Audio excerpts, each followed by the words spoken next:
You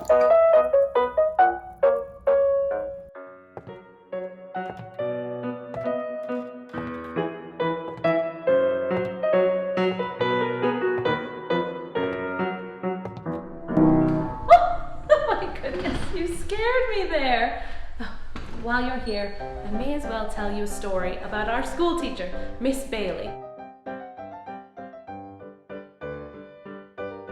Miss Bailey moved to town in 1894, and she immediately started turning heads when she decided to own her own house.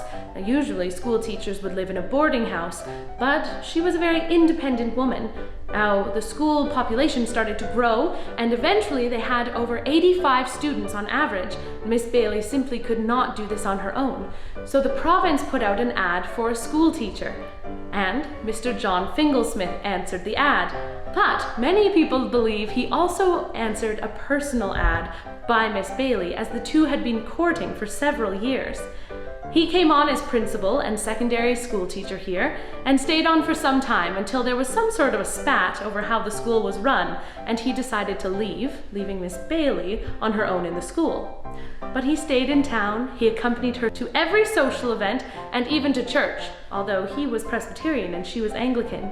The two married 18 years after they began courting, when Miss Bailey was 48 years old, and they lived together for 35 years as man and wife. What a wonderful story they have.